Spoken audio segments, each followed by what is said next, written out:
y'all doing? Already.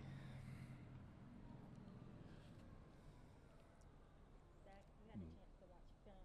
What do you see that happened in that fourth quarter that allowed it to go the way that it did? I think just execution standpoint. I think that our guys, we were competing. I think our guys was in the right spots. You got to tip your hat off to New England and the quarterback. They made the plays when they had to make them, and they out executed us on the last couple of drives. Man, I think it was a combination of when we covered the guys well, the rush wasn't getting there in time. When we were hitting them early and quickly and making them get the ball out of his hands, his receivers, he made some good throws and receivers made some good catches. So, it just come down to execution. We just got to find a way to get off the field, man. As a defense, you with the fourth quarter lead, you dream about those situations and ending the game, and it's unfortunate we weren't able to do that. So that's something we have to definitely learn from and correct this week. Zach, obviously, love status kind of up in the air, and then Malik too. Can you talk about this short week, Yeah. preparing for two, and kind of differences between both? Yeah, man. I think that the benefit that they have is Malik Willis has been there for a year or two now, and he's actually started games for them. So if you look at the game when he came into against Chicago last Saturday, the offense didn't change. I mean, they're still running the football, play action pass, still taking their shots down the field. I think the element that Malik adds that's a little different than Jordan is the QB designed run game. So Jordan Love, he'll do that in certain situations, but that spikes up when Malik Willis is in that QB. And but both of them, I mean, the offense is well built.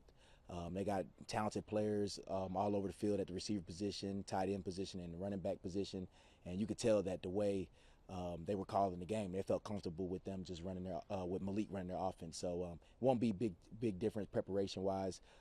We would have to be ready for more QB driven plays if Malik starts and plays.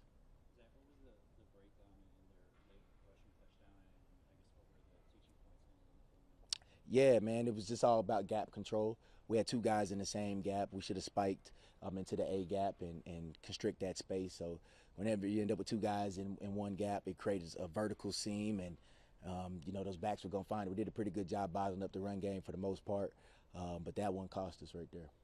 How do you feel like Herman did in post today? I thought he did good. I thought he did well. He had a couple plays that he'd want back, but overall he played a really good game, and I was proud to see that. We were proud to see that because that's what we expected from him. We saw that early in the season when he had his opportunity. He played fast. I mean, saw that he ended up forced the quarterback out of bounds, got a sack. That flip play that they ran early in the game, I mean, that's a play that they've scored on a lot and got big explosives. He was there to make the TFL, so he played well, man. Very encouraged with his performance, and I know he's looking forward to building on it. Zach, obviously you've been around this franchise for so many years as a player, as a coach. What's it like to kind of be in the building, knowing that to make the playoffs, you require outside help? Yeah, man. I mean, I think obviously we're moving forward now, but obviously after the game, it was tough. It was tough just because the expectation, the standard that this organization has, and the standard that we set for ourselves, and we know the ultimate goal that we want to reach, and to not be in control of that is definitely tough. But the type of the men and women we have in this organization, we understand that we have to move forward, and we still got at least 2 games to play. You know what I mean? And we have to control what we can control, and the only thing we control is how we prepare and get ready to go play Green Bay on Saturday. If we have to go out there and win that game to even have a chance to get to where we want to get to. So that's what we got to focus on. And I was happy with the guys, seeing them and how they came in the meetings and how their energy was in the walkthrough today. So I feel very encouraged about that, and that's not a shock because the type of people we have in the building. Did you, I should probably know this, but did you ever get the chance yourself during your playing career to play at Lambeau?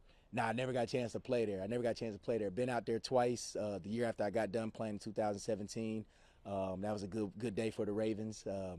And then I got a chance to go out there last year for the preseason. But it's a Green Bay Lambeau Field is obviously a historic stadium that if you love football, all the rich history that it has, and getting a chance to go out there, man, was really neat. You can just feel the aura when you walk into that stadium.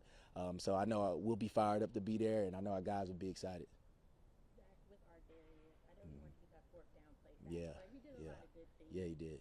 How is it having him back in the lineup, and Yeah.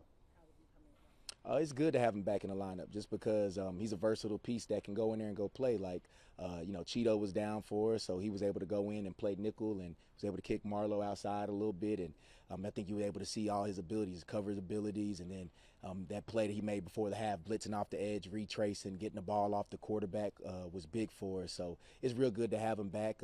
He's one of us. The guys love him. They love playing with him. He brings the energy out there, and I know he had that one play. I mean, he was a good position, kind of slipped out of his break, but we got full confidence he'll make those plays. And I think it's just amazing to see the guy to come back earlier than expected from an Achilles injury, and just to have the mindset that he was going to get back and come out and make impact just 2 weeks of playing, and he's only going to get better.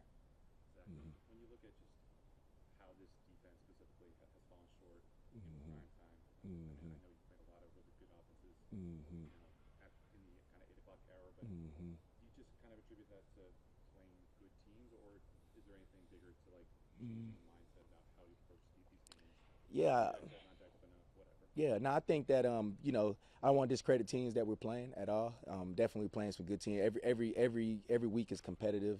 It's National Football League, top of the line, and you understand the primetime games is primetime for a reason. Most likely, the teams that are playing are really good, and but I honestly, I think that it's just comes down to us just executing, man. And sometimes we've executed, sometimes we haven't. Just really this year, I felt like we just been maybe a step behind, and so it's something that we continue to chase. We're not making excuses about it. Like I say, tip your hat off to the teams we're playing. Obviously, they found a way to get it done, and that's something that we continue to search. We've had our opportunities. We just got to make those plays and find ways to put ourselves in better positions to make those plays. Any initial reactions to Kyle and Roquan being named to the Pro Bowl yet again? Yeah, I mean it's a great. We congratulated those guys. Coach Harbaugh did a good job of announcing the Pro Bowl winners, and then we talked about it in our defensive room, man. Just because I know those guys have won the accolade multiple times, but you never want to take it for granted. And anytime you get voted by your peers, the fans, the media, as a Pro Bowler, basically an all-star in your profession, that's something that ought to be celebrated and congratulated. And it couldn't happen to two better people. The way they approach the game with their preparation, the way they approach the game with their practice habits, and the way they take care of themselves in the off season, and the way they continue to lead and show up week in and week out. So we're proud of those guys. We're happy for them. Both of them are well deserving. Both of them are, I think, two of the top players at their position, and two of the top defensive players in the league. So I'm glad that they got the accolade. Appreciate y'all. Thank you.